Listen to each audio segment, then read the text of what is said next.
गो महिला लोग के 1 करोड़ रुपया उठवावल जाए और 1 करोड़ रुपया 20 में 2 आदमी पढ़ल लिखल जरूर होने के चाहिए।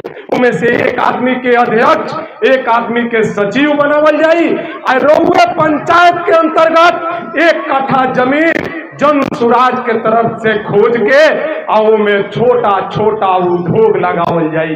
ओकर मालिक उहे 20 गो महिला लोग रही। छोटा छोटा उद्योग के मतलब हो गई कि चप्पल के फैक्ट्री हो गई, अपने के अगरबत्ती के फैक्ट्री हो गई, पत्ता गिलास के फैक्ट्री हो गई, पापड़ तिलौरी के फैक्ट्री हो गई।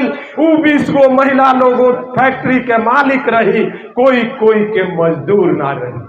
1 महीना महिला लोग जब में काम करी, जोन भी सामान तैयार करी, वो जन सुराज के पियर का भान आई और रउआ के उचित दाम दे के रउआ घर से सब सामान लाद के ले जाई। और 1 महीना के बाद जितना मुनाफा हुई वो महिला 20 आपस में बराबर बराबर बांट लिए हैं, तब नु बेरोजगारी समाप्त हुई। बात बाकी नहीं के अगर ऐसा सोच जे रखा था ओकरा के हमनी के वोट देवे के चाहिए कि ना देवे के चाहिए? हाथ उठा के बतावे के बाद देवे के चाहिए न जी। आवाज नहीं खे। हमनी के बिहार में सबसे बड़ा ये कमी बाकी बात हमनी के सब कोई के सुने, लेकिन पूरी ना 50%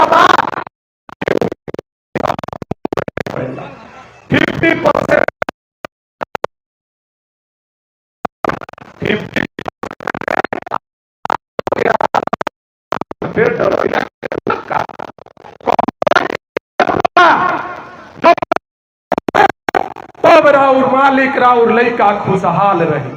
एगो तो दुर्भाग्य के बात बा हमनी के बिहार में ना पूरे हिंदुस्तान में कि अगर हमनी के जे पिता लोग बा, जे माता लोग बा, उ 8 गो औलाद पैदा अगर कैले बा तो कौनो उदम करे के पड़े वो लोग के, लेकिन 1 औलाद के बिना खियौले रात के सूते ना दी। बोला तनी कि सही बोला तनी, लेकिन का लोग जब सेवन हो जाता तो 8 जने मिल के एगो बूढ़ा बूढ़ी के जीवन पार नहीं के लगा पावत। गलत नहीं कि बोलती। एकरा खतिरा हमने के आदरणीय प्रशांत किशोर जी व्यवस्था कैले बने कि हमार 60 साल से ऊपर के जे माता बहन लोग बा, जे विधवा हमार बहन लोग बा, जे हमारे युवा साथी विकलांग बा, ओकरा के 400 से 2000 रुपया पेंशन देवल जाए। 2000 रुपया पेंशन देवे के जब प्रशांत किशोर जी आवाज उठैले, जब जन सुराज आवाज उठैलक, तो अभी 1 महीना पहले नीतीश जी डरा के 1100 रुपया कैले हैं। सही बात मानू जी? बात बा कि ना सही? अब बताई जब आवाज उठैले हैं तब नीतीश बाबू 1100 रुपया कैले हैं, लेकिन जन सुराज कहता कि 1100 में दम नहीं और 2000 से कम नहीं। जन सुराज कहता कि 1100 में दम नहीं और 2000 से कम नहीं। जब तक बूढ़े चाचा चाची विकलांग हमारे युवा साथी लोगों को 2000 रुपया पेंशन नहीं होगा तब तक ये आंदोलन रुकने नहीं जा रहा है। ये अच्छा बात नुबाजी वो व्यक्ति नु बिहार के बारे में सोचा था। यहाँ तो बा कि भाई हमने के देखल जाओ कितना बड़ा दुर्भाग्य के बात बा कि अगर 1 गांव में 5 गो मुसलमान भाई लोग अगर बसल बा, हमार ओरी उनका ओरी पर चुअता, उनकर ओरी हमरा ओरी पर चुअता। अगर हमारा घरे कोई नइखे रहत आ कोनो दुख सुख होता तो हमारा दुआरी पर मुसलमान भाई बना तो उहे दौड़ के आवत रहे कि नहीं खाना आवत रहे नु जी, आवत रहे दौड़ के हमनी के नेकम बदम करत रहे। हमनी के पर्व में ऊ आवत रहे, उनकर ईद पड़ता, हमनी के उनका द्वार पर जाता नहीं। तो ये बीजेपी वाला लोग के बहुत बड़ा खराब लागता। काहे खतीरा आकि हिंदू मुसलमान करे खतीरा। आ वो लोग जब यहाँ से चुनाव जीत के जाता तो मोदी जी, लालू जी, नीतीश जी ये बिहार में इंडिया में से वही ना पिए लालू, वो लोग हवाई जहाज से उड़ के जाके दुबई में अरब में पिए लालू। तो वो बढ़िया बा।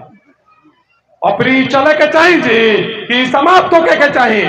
देखल जाओ जब भारत आजाद भई रहे तो हिंदू मुस्लिम सिख ईसाई सब कोई अपन खून पसीना बहैले रहे, तब हमनी के जाके आजादी मिलल।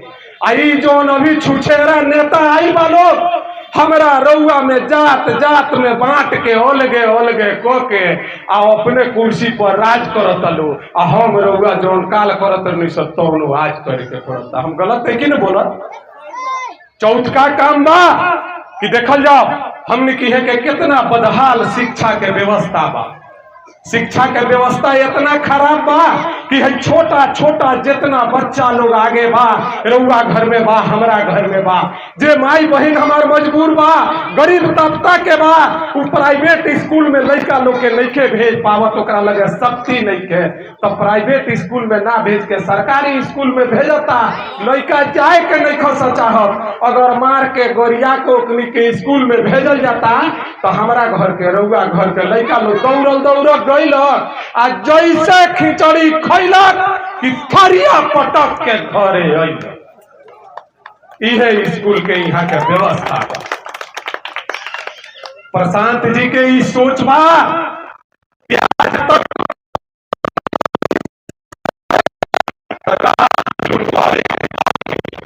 हमने साल नीतीश बाबू के मौका देनी तो 5 साल बहुत बढ़िया नीतीश बाबू नहीं के कही जा सकता, लेकिन 5 साल के बाद का भइल आकि वो कुर्सी बाबू के नाम से प्रसिद्ध हो गई।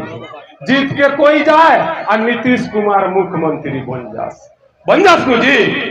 का भइल ओकर नतीजा आकि सारा शिक्षा के व्यवस्था जौन बा तो पानी में दहा गई। ये जन सुराज के सोच बा कि जब 2025 में रउआ लोग इनके बनावल जनता के सरकार बनी तो शिक्षा के व्यवस्था कैसे दुरुस्त कई जाई ए पर ध्यान देवे के बाद देखल जाओ। हमने के सूत्रधार जन सुराज के आदरणीय प्रशांत किशोर जी कहल चाचा, माता बहन लोग इस बात के ध्यान से सुनी कि एक टाइम खाना नहीं के खाए के काहे खतीरा, कोनो पर्व तीज करे खतीरा ना। कहता रहे हमने के प्रशांत जी कि एक टाइम माता बहन लोग के खाना नहीं के खाए के, लेकिन छोटा छोटा रउआ घर में जे बच्चा लोग बा वो लोग के शिक्षा जरूर हासिल करावे के बा। काहे खतीरा आकि उनकर सोच बा, उनकर कहाव बा कि जकरा घर में सरस्वती के वास बा ओकरा घर में लक्ष्मी के कहियो कमी ना हो। ये बात हम सही बोलता नहीं कि गलत बोलता नहीं? जहां सरस्वती रहेली वही घर में लक्ष्मी के वास होला। ओकरा खतीरा हमने के जन सुराज के सोचबा कि जब जनता के सरकार बनी तो हई छोटा छोटा बच्चा लोग बा ये लोग के रोज पढ़ाई खतीरा जब तक सरकारी विद्यालय के व्यवस्था दुरुस्त नहीं के कर दिया तब तक हर गरीब के बच्चा के प्राइवेट स्कूल में पढ़ावल जाई और जितना फीस जितना एडमिशन फीस होई वो जन सुराज के तरफ से देवल जाई, तब नु सब गरीब के बच्चा पढ़ पाई जी। कब तक? जब तक रहुआ सरकारी स्कूल के व्यवस्था बेहतर नहीं हो जात तब तक। अभी हमार नीतू बहन कलिया नु कि 6 महीना के कोर एगो एतवार भाखला से तो ठीक होई ना। मान ली कि शिक्षा के जौन जर्जर व्यवस्था बा, बदहाल व्यवस्था बा, एकरा के सुधारे खतीरा कम से कम 2 साल समय लागी कि ना लागी? अगर हम कहतनी कि बिहाने से सरकार बनी या परसों सुधर जाई तो रउआ बुझ ली कि लबरई के धूरा तूर रहल बनी। सही बात बोलतनी ना जी? स्कूल के व्यवस्था जौन जर्जर बा ओकरा के सुधारे खतीरा कम से कम 2 साल समय लागी। तब तक हर गरीब के बच्चा के प्राइवेट स्कूल में पढ़ावे के जन सुराज गारंटी कार्ड बना रहल बा, जौन की हमारा माता बहन लोग के गांव में बनल भी हुई। कार्ड बनल बा रउआ लोग के बनल बा? कितना लोग के बनल बा, कितना लोग के नहीं के बनल? हाथ उठा के बतावे के बा नहीं के बनल तो देखल जाओ। हम बताओ तनी, जब सब कोई चुनाव आवेला तो मंच पर चढ़ के लंबा लंबा भाषण देला कि हमार सरकार बन जाई तो हई काम करें, हमार सरकार बन जाई तो हई काम करें, तो पब्लिक के दिमाग में ही बात रहल कि जनो सुराज वही लाइन में बा। जब रउआ बोलत तनी कि सरकार जब बनी तो 5 गो काम करे तो का गारंटी बा रउआ की जीत के जाए तो रउआ करे कि ना करे? बात बा कि ना? सब कोई के मन में बात मानू जी। तो हम बताओ तनी रउआ से ओकरे खतिया हमने के जन सुराज के सूत्रधार आदरणीय प्रताप किशोर जी ने गारंटी कार्ड यानी कि पारिवारिक लाभ कार्ड हर एक परिवार में एगो बनावे खतिरा गांव गांव में कैंप लगवावत रहे। हर एक परिवार में वो गारंटी कार्ड बनावल जाता है। काहे खतिरा वो गारंटी कार्ड जोन बा उमे लिखल बा कि जोन 5 गो काम बा अगर जन सुराज के सरकार बनल तो हर एक परिवार में महीना में 20,000 रुपया तक के फायदा करावल जाए। ओकरे खतिरा वो गारंटी कार्ड बनावल जा रहा बा। एगो और दुविधा भाव में जोन की हम अपने लोग के सामने रखत है। बहुत लोग कहता, हमार माता बहन लोग भी कहता, कुछ हमार मीडिया के बंधु लोग हमरा से फोन करके कहल कि जहां गारंटी कार्ड बनता वहां 10 रुपया लेवल जाता। सही बात बा? तो हम बता दी अपने लोग से ओकरा के साफ कर देता नहीं। 10 रुपया जो लेवल जाता वो कार्ड खतिरा नहीं खेलेवल जा। सबसे पहले एकरा के दिन से निकाल देवे के बाद कि कार्ड में 1 रुपया लागता उ जोन बा जन सुराज के सदस्य बनावे खतिरा अपने के सदस्यता शुल्क 10 रुपया लागता। लेकिन जे माई बहन नहीं देवे के चाहत, हम कहतनी जितना लोग कार्ड बनावता वो माई बहन के कार्ड बना देवे के बा। पैसा जे नहीं देवे के चाहत ओकरा के भी सदस्य बना देवे के बा, ओकरा से पैसा नहीं लेवे के। लेकिन जानल जाता 10 रुपया काहे ला प्रशांत जी रखले बने, हम अपने लोग के बताओ तनी। अब मान लिया कि हमने के भोलेनाथ के दरबार में बैठल न बानी जी, तो एक जगह अगर एगो कोनो जग करावे के हुई तो हम मान ली संपन्न परिवार के व्यक्ति बानी, 2 लाख 4 लाख रुपया लगा के अकेले जग करे में सक्षम बानी, तो हम अकेले जब जग करे तो रउआ लोग जितना अगल बगल के बानी जेकरा के पूछे मुहे आई, बाकी कोई ना आई। लेकिन अगर उहे जग करे खतिरा अगर रउआ ये मंदिर के गांव गांव में जाके अब 2-2 रुपया अगर रउआ लोग से हम चंदा लेके जग करे तो में सब माता बहन लोग बिना बुलौले आई। काहे खतिरा आखि कहे कि एमे हम चंदा देले बनी, एमे हमारा अधिकार बा। बात बाकी नहीं के बात बनू यही खतिरा प्रशांत जी 10 रुपया शुल्क रखले बाने कि 10 रुपया दे के आई जन सुराज के जे सदस्य बनी ओकरा बुझाई कि एमे हमरो भागीदारी बा। काल जब बिहार बदली तो हर एक व्यक्ति के मुंह से आवाज निकली कि बिहार बदले खतिरा 10 रुपया में हमू लगौले बानी। एकरे खतिरा 10 रुपया अपने लोग से लिया था, कोनो ठगे के आ कोनो हिसाब में नहीं खे लगावल गई। अब संतुष्ट बानी लोग इन हाथ उठा के बतावे के बाद सब लोग संतुष्ट बा कि ना? जेकरा माई बहन के लगे ना हुई, जे लोग बलिराम जी आप लोग अपने टीम से बताइएगा कि जो हमारे समाज के लोग हैं, गरीब तबका के लोग हैं, जो 10 रुपया देने में भी असहाय हैं, उनसे पैसा नहीं लेकर के भी उनको सदस्य बनाना है और वो पैसा हम लोग आप लोगों को भर देंगे। ठीक है, क्लियर? चला जाओ। 5वां काम बा जब जन सुराज के सरकार बनी तो सबसे ज्यादा मेरा बदतर व्यवस्था हमने के खेती गृहस्थी के हो गई बा। तो प्रशांत जी के सोचबा कि जब सब चीज के बदलाव कई जाई तब बिहार के बदलाव हुई। अब देखो जाओ हमने के कितना बड़ा मैंने दुर्भाग्य के बात पा कि अभी कुछ दिन पहले माई बहन लोग जितना बा सब लोग जाना था, हमारे चाचा चाची युवा साथी सब लोग जाना था कि कुछ दिन पहले अभी लहसुन बिकाई 300 रुपया किलो। बिकाई कि ना बिकाई नु जी। आज जब 300 रुपया किलो लहसुन हमनी के घरे खरीद के लिए नहीं है सब, तब जरा लगे 5 धूर रोल जमीन 10 धूर रोल जमीन वो 300 ना 350 रुपया किलो बिया कीन के हाय सुख हमनी के अपना खेत में रोपनी है सब कि लहसुन। अरे बैठ जाइए बाबू, आप लोग बैठ जाइए। हाय सुख हमनी के जितने रोलो 5 धूर 2 धूर जरा जितने रोलो 300-400 रुपया किलो बिया कीन के हमनी के हाय सुख लहसुन रोपनी है सब। आ जब हमनी के लहसुन खेत में आ गई तो वो मोटरी में लेके गांव गांव घुमा घुमा के 30 रुपया किलो बिकाए लागल। सही बात बोलते तो देखल जाओ किसान के बदहाली के समाप्त करे खतिरा प्रशांत जी के सोचबा कि एगो ग्राम पंचायत में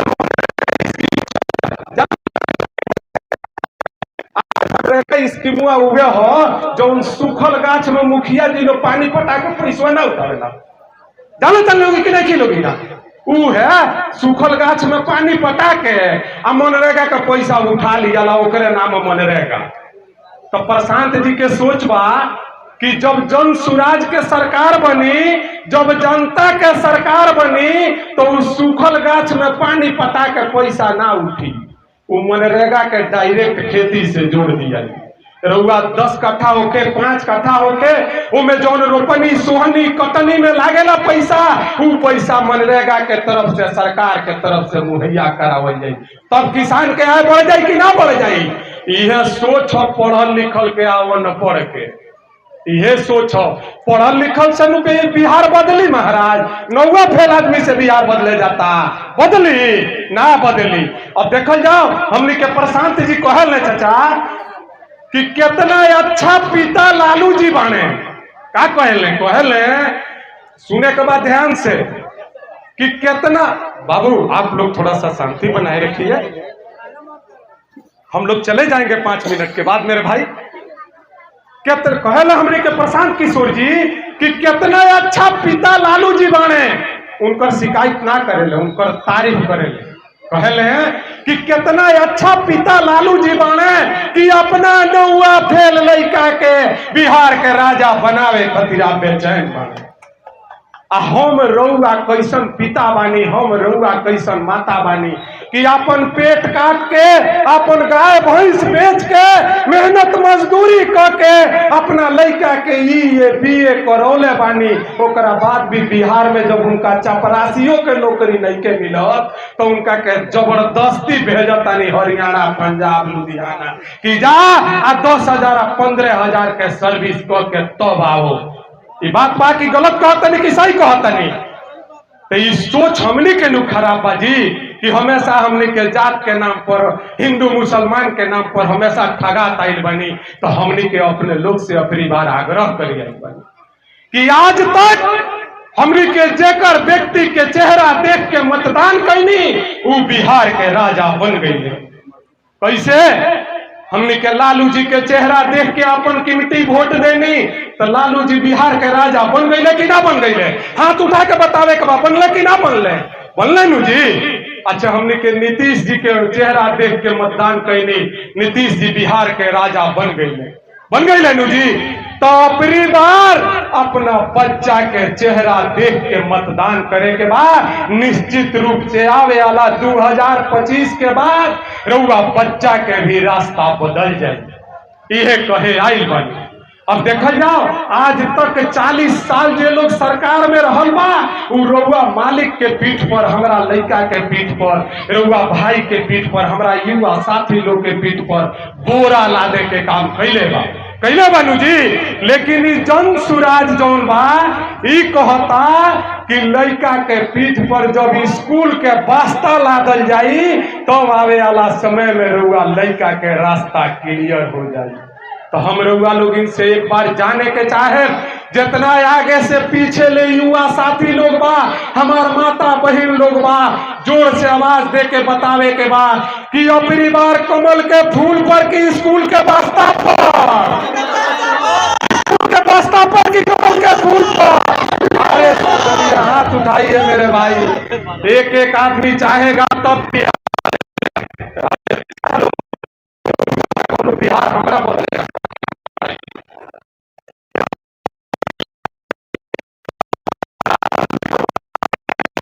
चंपारण के मिट्टी में इतना ताकत बा, इस चंपारण के युवा शक्ति में इतना ताकत बा कि जब ये देश गुलाम रहे नु तो यह विद्यारवा गांधी आश्रम से महात्मा गांधी जी जन सुराज के आंदोलन के आगाज कैले, तब जाके पूरे भारत के आजादी मिलल। वैसे ही प्रशांत किशोर जी बिहार के बदहाली समाप्त करे खतिरा, बिहार के शिक्षित बिहार बनावे खतिरा, बिहार के विकसित बिहार बनावे खतिरा एगो जन सुराज आंदोलन के यह विद्यारवा गांधी आश्रम से शुरुआत कैले बने। निश्चित रूप से आवे वाला 2025 में ई बिहार के बेरोजगारी समाप्त होके वाला बा। ये बात कह के हम अपना वाणी के विराम देतानी। अब बहुत देर से अपने लोग के हम समय देनी, हम थोड़ा सा अब थक गए बानी।